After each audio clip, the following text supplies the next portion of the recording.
Bienvenue dans Génération République. Chaque mois, Génération République s'efforce de réconcilier notre jeunesse et notre République, ses institutions et toutes les questions qui se posent dans notre société d'aujourd'hui. Et pour ce deuxième numéro, eh bien, nous allons parler d'une nouvelle institution, la police.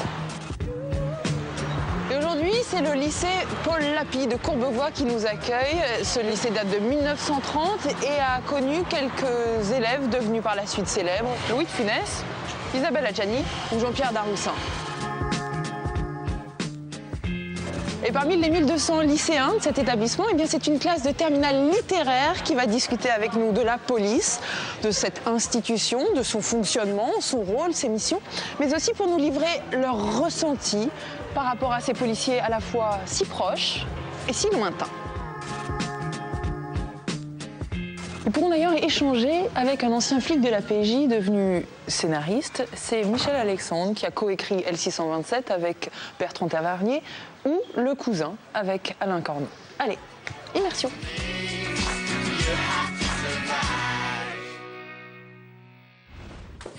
Eh bien, bonjour. Bonjour. Et merci beaucoup de m'accueillir dans cette classe. On est où ici? On est au CDI, c'est ça? Oui. Vous venez souvent au CDI? Pas très souvent. Bon, ben, j'ai une occasion pour s'y retrouver. On va parler de la police, de l'institution de la police. Mais on va peut-être d'abord, avant de parler de l'institution, parler de l'image un peu de la police. Vous avez plutôt une bonne ou une mauvaise image? Oui, Fanta? Oui, une bonne image. Enfin, oui, c'est-à-dire? Dans le sens où ils font bien leur travail. Enfin, pour la plupart, ils font bien leur travail parce que quand je sors de chez moi, je sais que je suis en sécurité et qu'il ne va rien m'arriver. Moi, dans mon cas, je pense que ces derniers temps, l'image de la police, elle est assez peu reluisante, à travers les différents scandales qu'il y a eu. Et l'image qu'on donne des policiers dans les médias. Donc c'est pas forcément leur travail qui est en cause, c'est plus l'image qu'on en donne selon toi. Voilà. Au travers du cinéma ou des séries, est-ce que vous avez l'impression que ça donne une image particulière des policiers, en général Marie-France par exemple?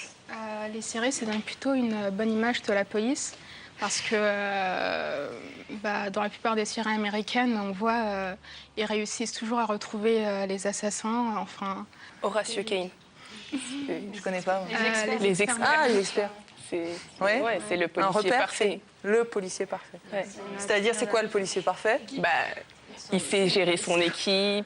Enfin, il a une équipe de choc. Il trouve toujours les bandits.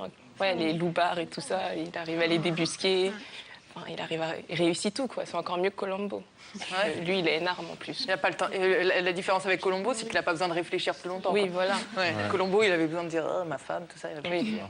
Il y a le film Police aussi qui est sorti récemment. Le film de Police de Maïwenn. Oui, quand je suis sortie, j'étais vraiment impressionnée et j'ai un peu repensé à l'image que j'avais de la police. Ils ont pu faire un film vraiment dans lequel on voit la force qu'ils ont.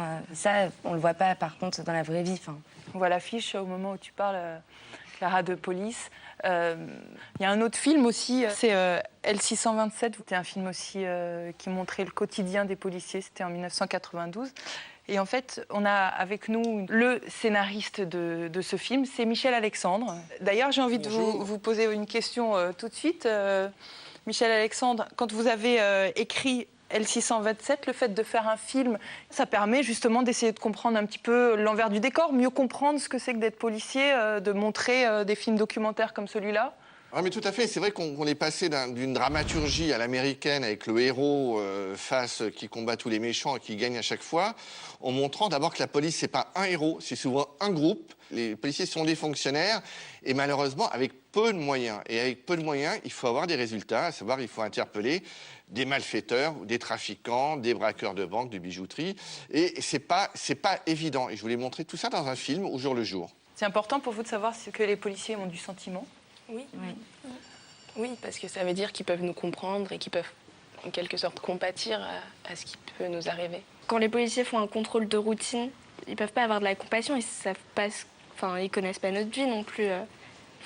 Quand c'est un simple contrôle de routine, ils vont pas être gentils ou quoi. J'aimerais omettre une objection. Oui, votre honneur, je vous écoute. Non, mais je pense qu'il ne faut pas confondre... Je peux te dire juste, on dit émettre. Et oui, émettre, parce que ça veut dire donner, tandis qu'omettre, ça veut dire oublier. Mais si tu veux oublier une objection, tu peux. Non, mais c'est parce que, en fait, je pense qu'il ne faut pas confondre inhumanité et autorité. Parce qu'on peut être autoritaire tout en faisant part de compassion envers les gens et on n'a pas besoin d'être froid ou méchant pour être autoritaire. Je suis complètement d'accord. Je suis complètement d'accord. Ouais. Par exemple, je sais pas, il y a certains professeurs qui savent très bien appliquer ça. Avoir une part d'humanité, mais aussi savoir remettre les choses en place quand il le faut. Et être autoritaire quand il le faut. Et je pense que ça, par exemple, certains professeurs y arrivent, certains parents aussi. Et je trouve que la police n'y arrive pas vraiment. Il y a un poids de l'uniforme aussi, je pense. Qu'est-ce que tu dis, Alice ? Il y a un poids de l'uniforme. Ça change l'homme qui porte l'uniforme, tu veux dire ? Ça change l'homme. L'homme de policier doit se changer pendant son service. Peut-être qu'il doit forcer sa personnalité pour s'affirmer en tant que policier. Si on définit les missions des policiers, de la police en général, c'est l'empathie ne fait pas partie de leur mission. Non. Par contre, faire respecter l'ordre public, donc faire écho à ce que tu disais sur l'autorité, ça fait partie de leur mission. Qu'est-ce qu'il y a d'autre comme mission ? Donc, à la fois garantir les libertés, la défense des institutions, le maintien de la paix, de l'ordre public, la protection des biens, des personnes. Bref, il y a différentes missions et on se dit que finalement, s'il n'y avait pas la police, dissuasive, répressive, s'il n'y avait pas la police, bien, sans doute, il faudrait l'inventer. Ce serait peut-être un peu le Far West s'ils n'étaient pas là pour faire respecter l'ordre. Vous lancez un reportage qu'on a réalisé, un sujet. Il y a différentes forces de sécurité, on va le voir dans ce reportage. Et vous allez regarder, on parle à la fois de la gendarmerie, de la police municipale, de la police nationale. Et on va zoomer un peu sur la police nationale. Regardez. Il y a le flic qui fait rire et il y a le flic qui fait peur. Mais il est d'autres critères pour tenter de classifier les policiers. 3 forces de sécurité sont en charge de missions républicaines telles la sécurité publique, la prévention et la répression. Il y a la gendarmerie nationale, près de 100 000 personnels militaires, la sécurité civile, près de 18 000 policiers municipaux, et la police nationale. La police nationale s'appuie sur 145 000 fonctionnaires. C'est 6 000 appels, 17 polices secours par jour. C'est 5 millions d'interventions par an. C'est la police au quotidien. Tous ces policiers peuvent à la fois faire des actes de procédure judiciaire, c'est-à-dire des enquêtes de police judiciaire ou des enquêtes administratives. C'est une institution extrêmement centralisée, organisée sur un modèle pyramidal. On a à la tête le ministre de l'Intérieur, un directeur général de la police nationale qui a sous ses ordres 4 grandes directions. L'organisation est compliquée. Les spécialisations se sont développées au cours de l'histoire face à la professionnalisation des délinquants. Et pour retracer cette évolution de la professionnalisation de la police dans le temps, on marquera quelques dates. Le XVIIe siècle, c'est la création par Louis XIV d'une charge de lieutenant général de police de Paris. On détermine ce qu'est la fonction policière. La Troisième République, elle veut inventer une police républicaine. Le début de cette professionnalisation des policiers, eh bien, c'est à partir de cette époque-là que toutes ces structures, que tous ces principes se mettent en place. Puis, on organise progressivement l'institution avec une forme de centralisation au milieu du XXe siècle sous le régime de Vichy. Et non, la sécurité publique n'est pas fondatrice du pacte républicain, elle est une création de la collaboration et de l'occupation nazie. Le décret d'Arlan-Pétain reste une étape majeure dans l'histoire de la police française. Avec le décret d'Arlan, la police entre dans une hiérarchie nationale. Ce qui peut avoir pour effet positif d'introduire de l'uniformisation, pour effet négatif de couper la police des besoins du territoire. La police nationale, telle qu'elle est aujourd'hui, se met en place en 1966, date à laquelle la Sûreté nationale, la police de province et la préfecture de Paris, la police de Paris, vont fusionner. 2 en 1, c'est plus malin. Tout le monde se sent en sécurité ici ? Oui. C'est plutôt tranquille ici. C'est plutôt tranquille ici ? Moi, par exemple, je suis rentré chez moi à n'importe quelle heure de la journée ou de la nuit à Courbevoie et Et jamais j'ai eu l'impression d'être menacé dans les rues ou quoi. Okay. Avant, par exemple, j'habitais dans le 93, à Tremblant en France. Chaque jour ou presque, il y avait un fait divers qui se passait dans la ville, quoi. Est-ce qu'il y avait plus de présence policière? Bah, moi, j'ai pu faire la différence des deux villes, et oui. Non. J'ai l'impression qu'ici, cette ville qui est plus calme, on a une présence policière plus forte. Et là-bas, alors qu'il y a eu plus de problèmes, plus de délinquance, bah, les forces de l'ordre étaient moins visibles. On dirait, Michel Alexandre, que la proportion entre les effectifs de policiers et les besoins du terrain ne sont pas toujours en parfaite adéquation ou proportionnelle. Quelle est votre lecture? D'abord, il faut dire que les polices municipales, elles sont aux ordres du maire. Donc, toutes les villes n'ont pas de police municipale. Ça, c'est important. Et ces polices municipales font de la prévention, alors que la police nationale fait de la prévention et de la répression. Alors, évidemment, et la police nationale, on le sait, les effectifs ne sont pas à la hausse.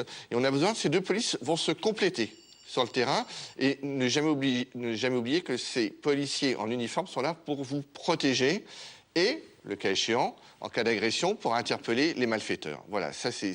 Il ne faut pas avoir peur de la police en uniforme. Ils sont quand même là pour vous protéger.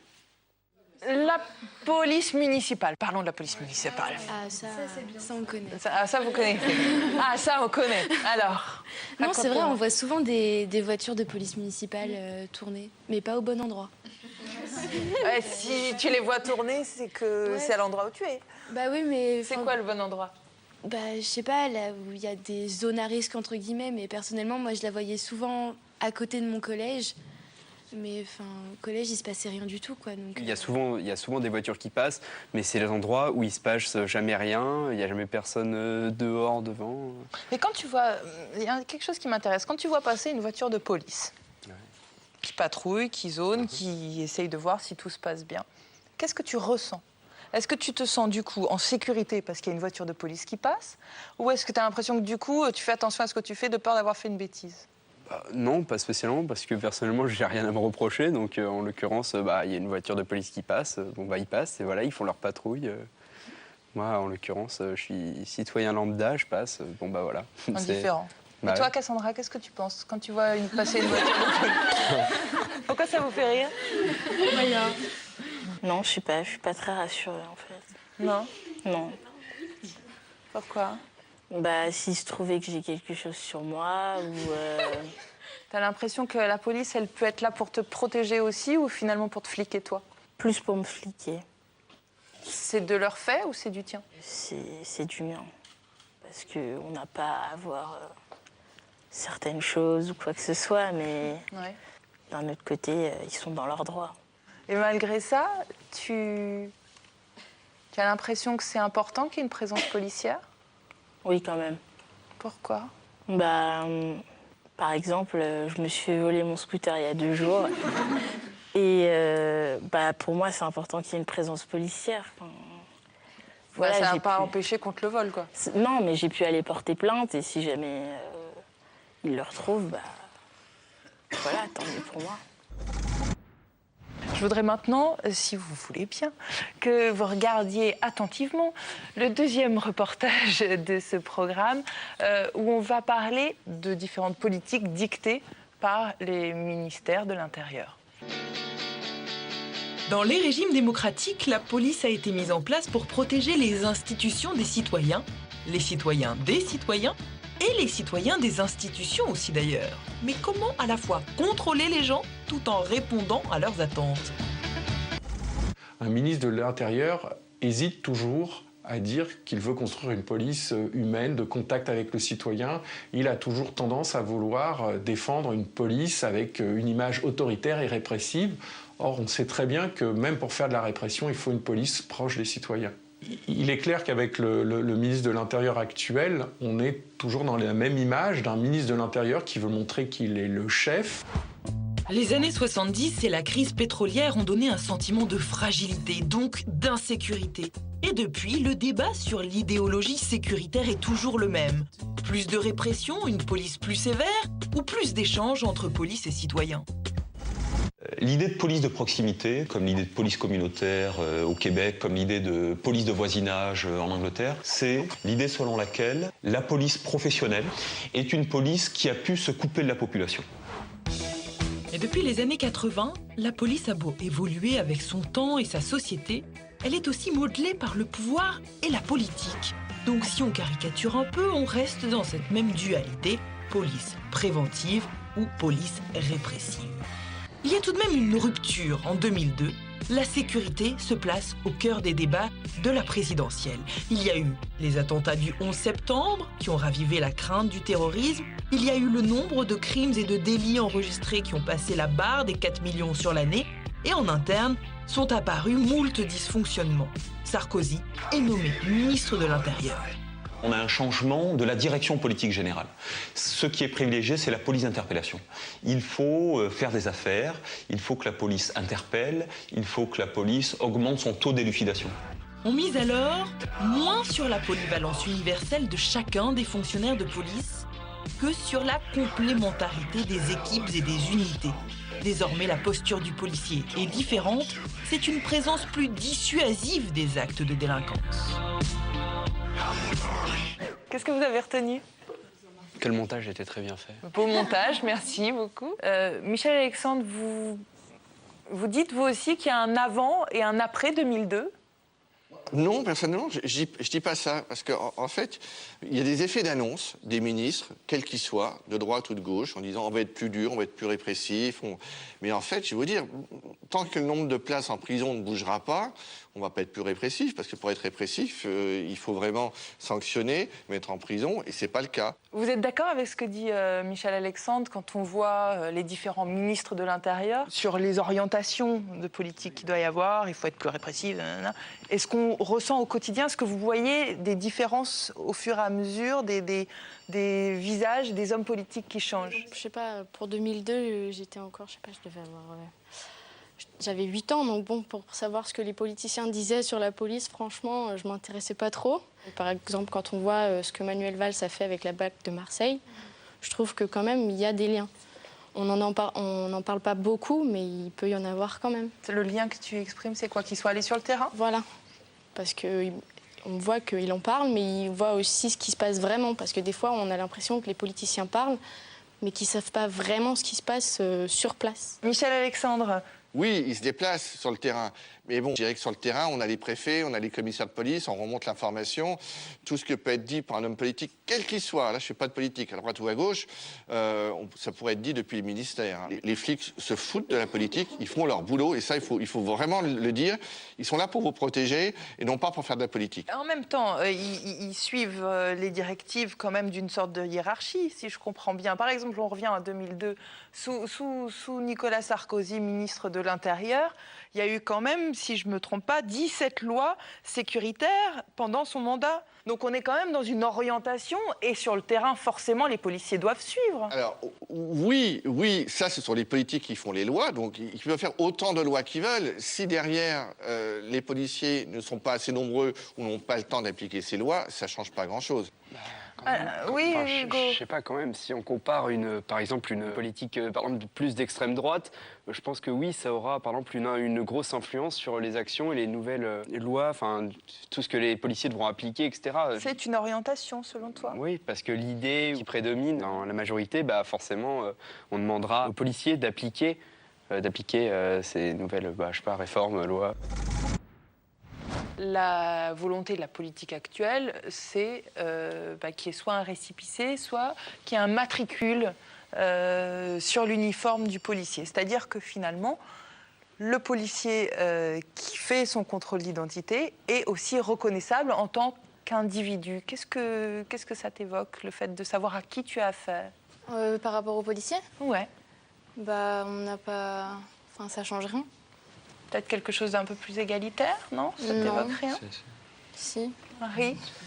Bah déjà, le fait que le policier ait son nom, ça permettrait que s'il y a une mauvaise conduite de la part du policier, on peut tout de suite le signaler. Parce que si par exemple on a un policier qui par exemple lors d'un contrôle nous agresse, on va faire quoi? On va aller voir la police, on va dire oui, il y a un policier qui nous a agressés. Oui, mais des policiers, il y en a des centaines de milliers. On dévoile notre identité, ce qui est quelque chose d'important quand même pour une personne. On dévoile notre identité à quelqu'un qui reste en fait un anonyme. Donc on rentre un peu plus dans l'incarnation. Qu'est-ce que tu voulais dire, Adrien? Il n'est pas anonyme parce qu'il est... Je sais pas, s'il travaille, il représente... La police, ça représente quand même l'État français. Donc, Et puis le fait que le contrôle se passe mal, dans la majeure partie des cas, le contrôle il se passe très bien. Voilà. Il n'y a pas toujours de dérive, toujours de la police comme grand méchant loup. Je voudrais qu'on aille un petit peu plus loin et qu'on arrive à penser ensemble comment la police, le métier, l'institution peut encore évoluer, comment on la rêverait demain et vers quoi ça s'engage. Mais puisque vous adorez mes reportages, je vais vous en montrer un nouveau sur l'évolution de la police. Le flic de terrain ne sera jamais mort. Sans doute, mais son profil et ses outils évoluent, avec des améliorations qui séduisent. Je crois que les évolutions les plus fortes dans la police nationale ces dernières années, c'est une évolution de la police technique et scientifique qui permet de trouver des preuves matérielles. Qu'il touche à la biologie et les techniques ADN ou à la technologie pour contrer la cybercriminalité, le progrès s'appelait, et parfois ça fait même fantasmer. Les films nous donnent des idées. On voit des choses qui sont totalement irréalisables aujourd'hui, mais ça nous donne des idées. Et je vous assure que ça nous aide à imaginer des techniques nouvelles. Mais la technique a ses limites, et si les films ont une longueur d'avance sur les vrais policiers, les criminels aussi.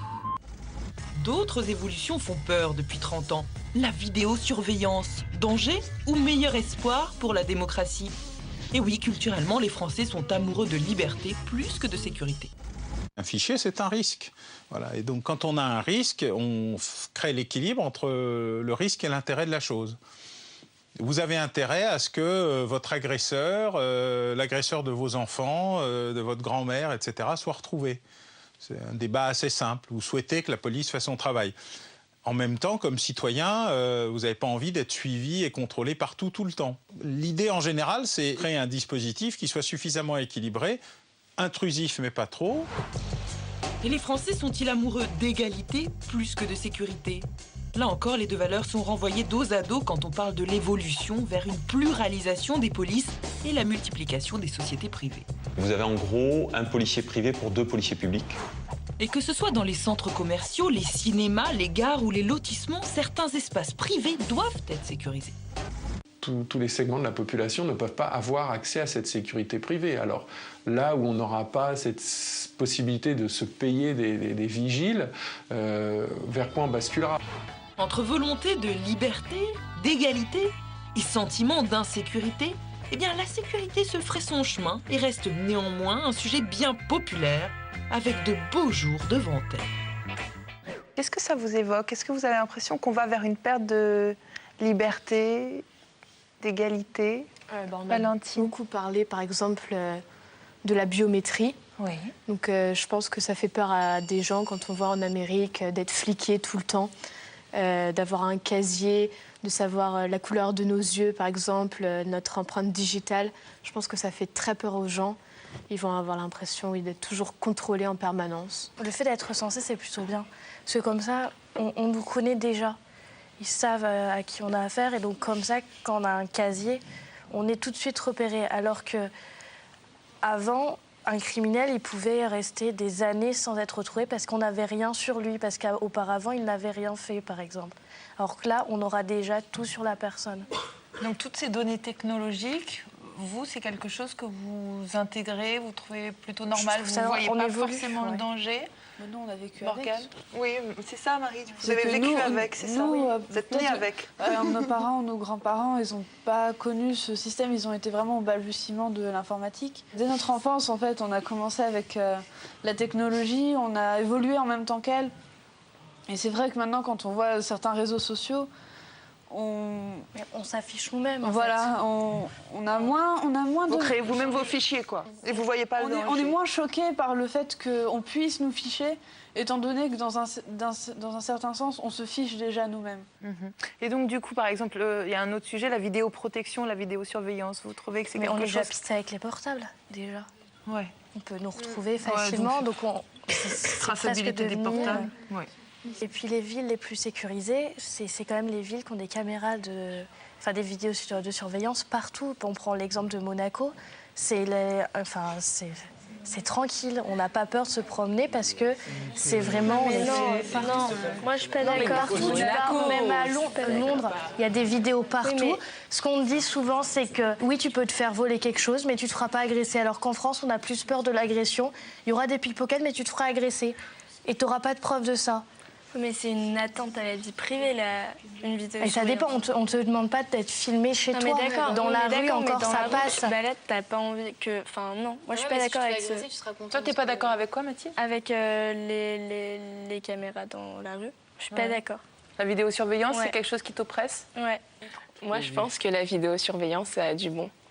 Parce que dans certains cas, vous me surprenez tout ça, vas-y. Ça peut avoir que du bon pour l'enquête policière. Michel Alexandre, ça vous surprend ô combien cette génération de la République accepte toutes ces évolutions techniques? Ah mais pas du tout, ils sont nés avec, voilà, on est dans un monde où les caméras de surveillance sont partout. Dans le métro, vous avez 10 à 15 caméras minimum dans une station de métro, dans les couloirs, dans les bus maintenant. Il y a des caméras dans les bus et dans les métros qui roulent. N'oubliez pas, vous avez des caméras de circulation dans Paris. Vous avez les caméras dans tous les distributeurs de billets. Voilà. Si on met un point rouge devant chaque caméra, c'est que la capitale est couverte de caméras. Donc voilà, mais je crois qu'à partir du moment où on n'a pas fait de crime, pas de délit, on peut se promener, on fait coucou aux caméras, il n'y a pas de souci. Donc souriez, vous êtes filmé, c'est ça que tu dis, Juliette. Est-ce que du coup, la police qui se dessine là, c'est une police rêvée pour vous? La police rêvée serait quoi? La police comme on la voyait quand on était enfant. Être policier, c'était un peu le métier de rêve. Non, pour moi, la police rêvée, c'est la police de maintenant. De maintenant? Ouais, vraiment. Non, mais... Non, mais mis à part quelques bavures, mais ça, c'est... Enfin, c'est inhérent à tout acte humain. Voilà, l'erreur est humaine. Je trouve qu'elle est là pour nous, vraiment. Donc la police de demain, si c'est celle d'aujourd'hui, ça te va? Voilà. Il faudrait juste plus d'effectifs au bon endroit. Donc en gros, vous en voulez encore plus? Exactement. Non. Mieux réparti en tout cas. Réparti. Merci pour ce moment passé ensemble. Merci à vous.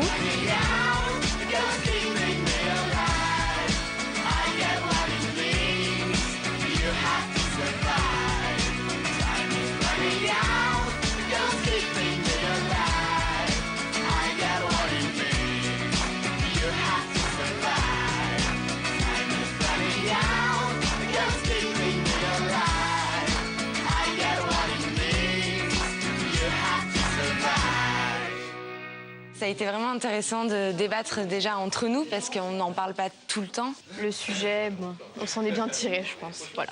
Et d'en parler avec un professionnel aussi. Et voilà, c'était très intéressant. C'est bien, on a pu faire un vrai débat. Surtout que là, la police, c'est vraiment un sujet qui est un peu tabou. On n'ose pas dire ce qu'on pense de la police de peur que les autres soient pas d'accord, qu'il y ait des conflits. Et au final, ça s'est très bien passé et voilà.